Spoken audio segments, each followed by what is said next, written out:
Hello everyone, welcome to my channel Bold and Beautiful. Today, RJ is going to face off against Will. Sheila got deceived. Katie is keeping a secret. RJ Forrester will go up against Will Spencer. People are keeping something from Sheila Carter Sharp. They are not telling her about Deacon Sharp's affair. Katie Logan Spencer is also keeping something to herself. Let us keep reading and talk about what's happening in the CBS soap opera. Sheila Carter Sharp got deceived. Let us start with Sheila Carter Sharp. She still thinks Taylor Hayes should get credit for saving her marriage to Deacon Sharp. RJ vs. Will and Sheila Carter Sharp being deceived are parts of this story. Katie's secret is also a deal. People are starting to figure out that something is going on between Taylor and Deacon Sharp. This is really worrying Steffy Forrester Finnegan because of her mother's mistakes. Steffy Forrester Finnegan is going to get more and more panicked about what her mother did. Steffy Forrester Finnegan meets with Hope Logan Spencer to talk about how they can stop Taylor and Deacon Sharp from being. Steffy Forrester Finnegan already talked to John Finnegan about this. John Finnegan felt bad when Steffy Forrester Finnegan told him about her fears. At that time, John Finnegan did not really understand what Steffy Forrester Finnegan was talking about. He said he would talk to Deacon Sharp about it. The doctor goes to Illinois Giardino. Deacon is not there. Sheila is there though. So the doctor talks to her. Sheila tells the doctor that Taylor's the reason she and Deacon are still married. Sheila thinks Taylor helped her and Deacon work things out. At the time, Deacon does something that could get him in trouble. He touches Taylor's hair. This is not good because Deacon is married to Sheila. If Sheila finds out what Deacon did, she will be very upset. Katie Logan Spencer has a secret. The Bold and the Beautiful has some things happening next week. Eric Forrester is very unhappy. He had to retire. He does not like it. Rich Forrester and Brooke Logan Forrester did something that really hurt Eric. They pushed Eric out of Forrester Creations. Eric said he would retire. Now he has found something new that he wants to do with Katie. Katie did not even have to ask Eric for help, he just offered to help her. Donna Logan Forrester knows what Eric is planning to do with Katie, and Eric has told Donna Logan Forrester to keep it a secret. Donna Logan Forrester does not feel right about keeping this secret from Brooke Logan Forrester, so she will try to get Katie to tell Brooke Logan Forrester the truth about Eric and Katie's new plan. Rich Forrester and Brooke Logan Forrester will probably not be happy when they find out what Eric and Katie are doing. Dylan's big move. There is also Dylan, who gushes about how she wants to repay Will Spencer for his kindness. Meanwhile, Electra Forrester and RJ seem to have a crush on each other. Later, RJ and Will finally face each other again. Will they get along? Or could their feelings over Electra cause a new feud? The same RJ who used to sketch in corners, avoiding battle, hiding behind his family's heritage. That RJ was gone. In his place stood a youthful man with stoned instincts, bruised pride, and a heart burning with jealous fire, all burned by one name, Electra. She had arrived in LA like a storm wrapped in silk, beautiful, ambitious, mysterious, and from the moment RJ laid eyes on her, commodity inside him fractured. It wasn't love at first sight. It was preoccupation. He told himself it was fortune, that Electra belonged in his route, that the macrocosm had aligned her path with his. But fate had other plans, and it wore the face of Will Spencer. Will, with his royal charm and easy confidence, stepped into Electra's world without computation. Their chemistry was natural, uncoerced, glowing. Horse laugh followed them. Eyes dallied. And every stolen regard between them felt like a cutter to RJ's casket. He watched from across apartments, behind sketchboards, through glass walls, telling himself he could control it. That he was better than covetousness. That he wasn't like the men in his family who destroyed everything they touched. But each smile Electra gave Will rewrote commodity dark inside him. The day he saw Will brush Electra's hand and she didn't pull down, commodity snapped. RJ didn't defy them also. He didn't make a scene. He smiled. He retreated. And he began to plan. At first, it was subtle. He deposited himself between them during meetings. He intruded exchanges. He planted dubieties in Electra's observance, quiet commentary about Will's character, his family, the chaos that followed every Spencer love. You earn peace, RJ told her vocally one autumn, eyes warm, voice sincere. Not a war zone. Electra dithered, but she didn't pull down from Will. And that vacillation came RJ's energy. He dug deeper, learning Will's schedule, his sins, his fears. He heeded. He awaited. Also one night, after a late shoot wrapped at Forrester, RJ set up Will alone in the parking structure. The concrete echoed with steps. The megacity hummed above them. RJ stepped from the murk like someone differently entirely, shoulders squared, eyes cold. "Stay down from her," he said. Will laughed at first, allowing it was a joke. "Relax, man. Electra isn't property." RJ didn't smile. "She's not yours," he replied. "And she no way will be." Commodity in his tone made Will break. This wasn't covetousness. It was a warning. "You don't know what you're stepping into," RJ continued, voice low. "This megacity devours people. My family erected it. I know how it works. You don't." Will uncurled.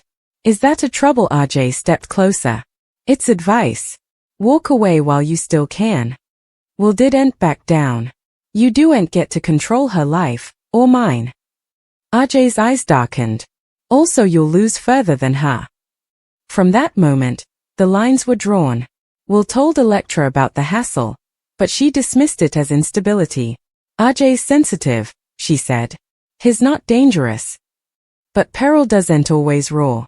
Occasionally it whispers." RJ began to manipulate the world around them.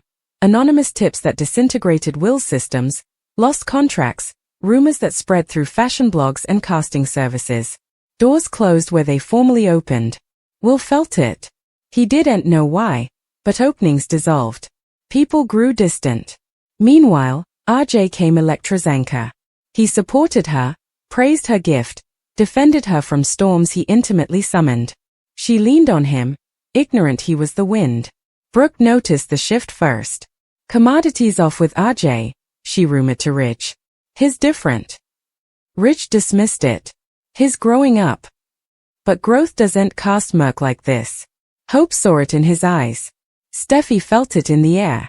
A Forrester had crossed a line, and history advised what came next. RJ justified everything. He told himself he was guarding Electra from heartache. That Will would hurt her. That this was mercy. But the verity clawed at him in the quiet moments. He enjoyed the control. The power. Watching Will struggle burned Commodity intoxicating. The boy who formerly stressed battle now finagled it. When Will brazened him again, wrathfulness replacing confusion, RJ didn't blench. "What did you do?" Will demanded. "Every door I touch slams shut." RJ lifted his head. "Perhaps LA is telling you, Commodity. You're behind this. Prove it." Will dived. RJ stood his ground. Security interposed, but the damage was done. Electra arrived to find them separated, pressure blazing. "Stop," she contended. "Both of you." RJ's voice softened incontinently. "I'm trying to cover you." Will goggled at her. From him, or from the verity? Mistrustfulness flitted in her eyes for the first time. RJ felt it, and fear surged. Losing her was no longer an option. He made his boldest move yet. A secret recording surfaced, audio suggesting Will had used Electra for hype. It spread presto. Blogs exploded. Electra was devastated. Will swore it was fake. RJ held her as she cried. "I advised you," he rumored. "I won't let anyone use you." She pulled down, searching his face. "How did you know this would be?" For a twinkle, the mask slipped. Also it reset. "Because I watch." But the seed was planted. Electra began to question everything. Will began to unravel. And RJ stood at the center. The unseen villain in a story no bone. Believed he could write. RJ no way anticipated guilt to feel this heavy. He told himself he was winning, that every gash Electra exfoliate in his arms proved he was the only bone who truly watched. Yet each night, alone in his apartment, he replayed Will's words, "You don't get to control her life." The judgment burned. Control had come alternate nature. He covered Electra's schedule, arranged coincidental meetings, made sure Will no way had time alone with her. And the megacity responded. LA bends for the important, and RJ was a Forrester. Doors opened for him. Closed for Will. But Verity has a way of fighting back. Elektra wasn't naive. She tasted patterns, how every problem in Will's life appeared after RJ interposed, how RJ always arrived with answers before questions were asked. She began digging still, checking time prints, calling connections, comparing notes. The audio clip that destroyed Will's character? It had been uploaded from a burner account routed through a private network, one RJ formally gasconaded about using for design leaks. Her heart tensed. Hope brazened RJ first. "You're pushing too hard," she advised. "Elektra needs space." RJ smiled. "I'm helping her." Hope didn't buy it. "You sound like Thomas." The name hit like a poke. "Duent," RJ snapped. "I'm nothing like him." But the glass was inarguable. Preoccupation dressed as protection. Control disguised as love. Will refused to vanish. He kept fighting, indeed when every agent turned him down. He gathered proof, emails, call logs, a substantiation from a tech establishment who honored RJ's digital footmark. When he eventually reached Elektra, she didn't turn him down. She heeded. And with every detail, her world cracked. The battle erupted in the Forrester design plant after hours. Sketches lined the walls. City lights lusted beyond glass. Elektra stood between them. "Did you do this?" she asked RJ, voice pulsing. He searched for a taradiddle big enough. "Set up none. I did it for you." "For me," she echoed. "You destroyed his life. He would have destroyed yours. You do'n't know that. I know you earn better."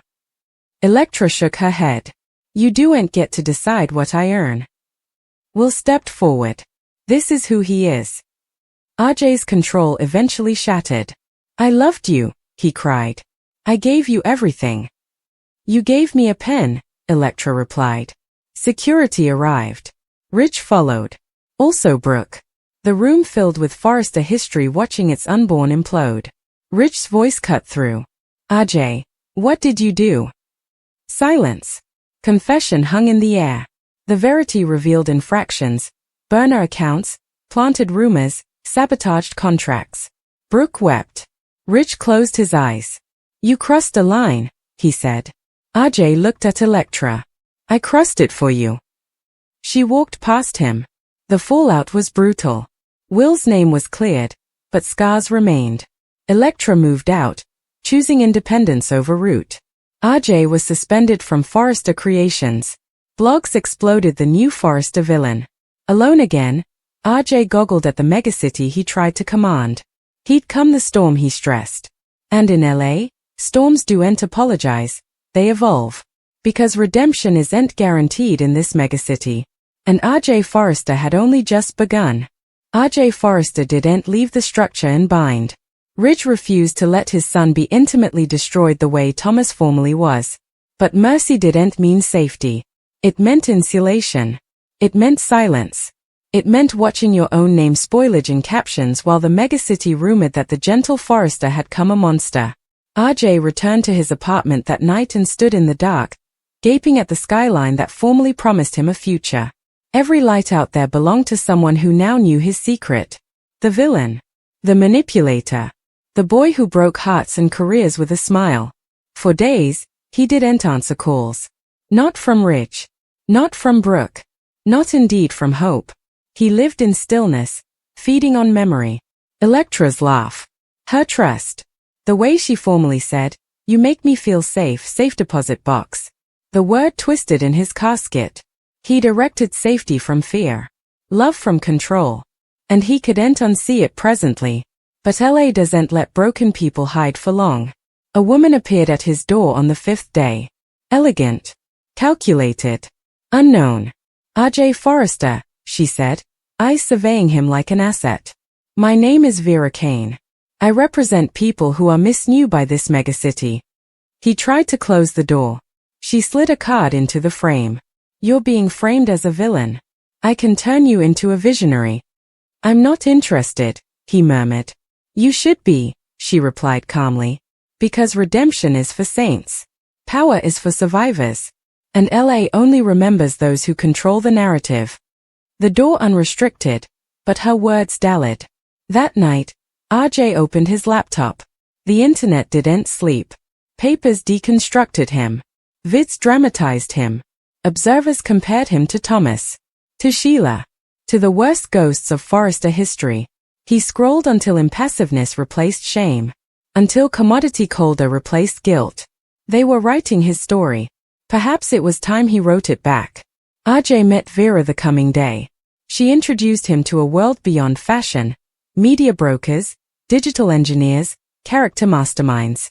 People who erected conglomerates from chaos. You don't need Forrester creations, she said. You need a platform. You have influence. A name.